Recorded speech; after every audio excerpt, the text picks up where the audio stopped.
to the obscure but phenomenal person in African American history podcast.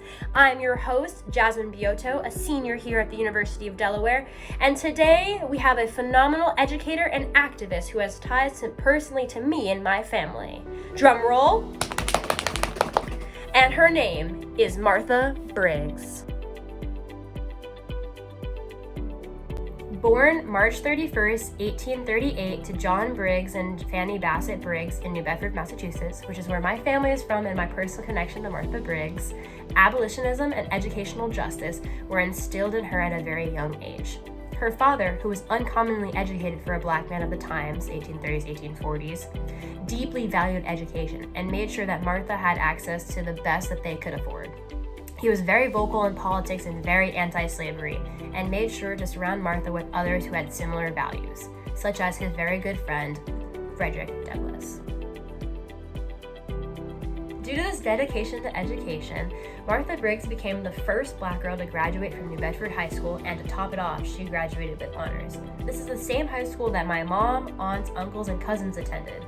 Briggs paved the way for black families like my own to strive for excellence in education. There is debate if she received education to become a teacher at Bridgewater Normal School, which is now Bridgewater State University. However, either way, she was more than qualified to teach, as she knew Latin and French and would later learn German.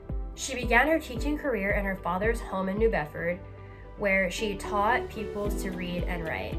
They were mostly men and women who came from slavery, who her family gave refuge and aid to.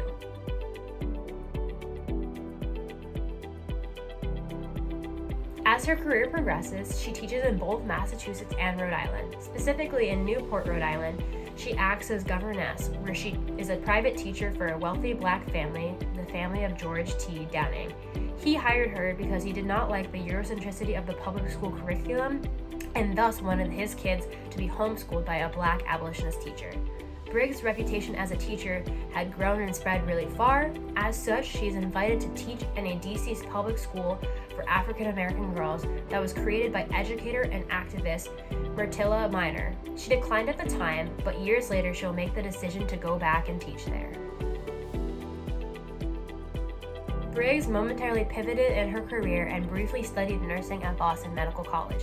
However, she did not complete the degree because she decided her purpose was teaching and she wanted to fully commit to it.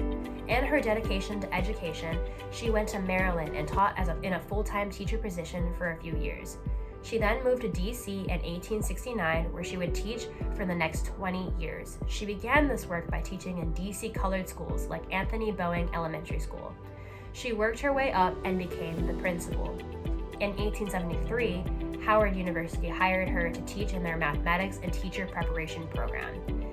She worked there for 6 years, mentoring and guiding the next generation of excellent black teachers.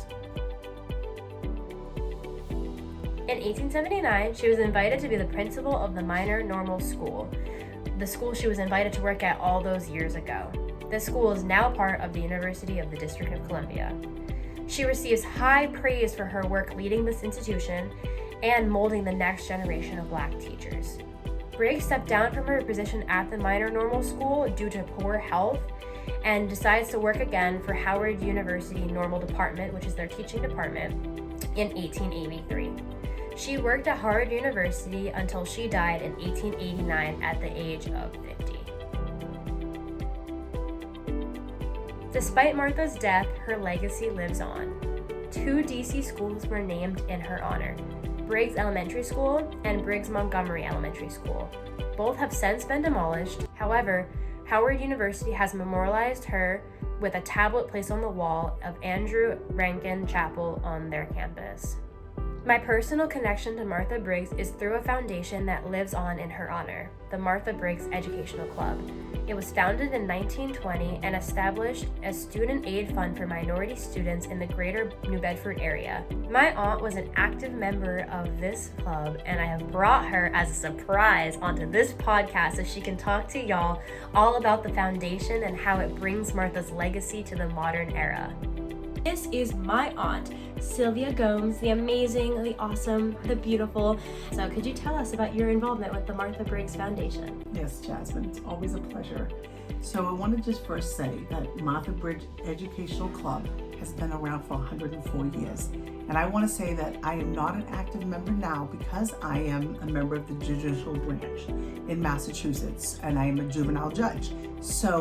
But I have been a member of Martha Briggs for many years, and it is a phenomenal club.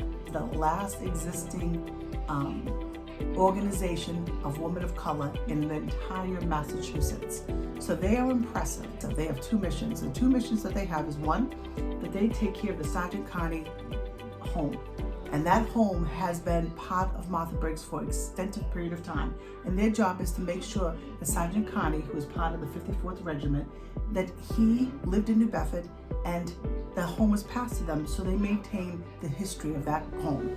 The other mission, which I am or was intimately involved in, is getting scholarships to children in our community to further their education. Because as everyone knows, Martha Briggs Educational Club is about lifting as we climb. So there, every year, the women of Martha Briggs put together from the community their own resources to ensure that young ladies like you and young men out in our community are able to go to college and further their education.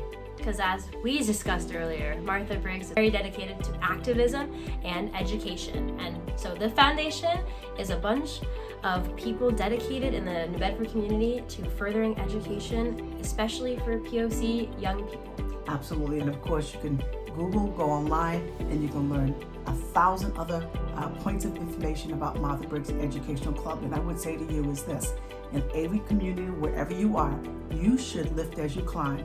Get involved, do something positive to your community so that we can all be lifted further as we climb. Take care, be well. Thanks for coming to our show. Thank you for listening this week on Obscure and Phenomenal People in African American History. Next week, we will discuss Briggs' friend and fellow activist and abolitionist from New Bedford, Frederick Douglass.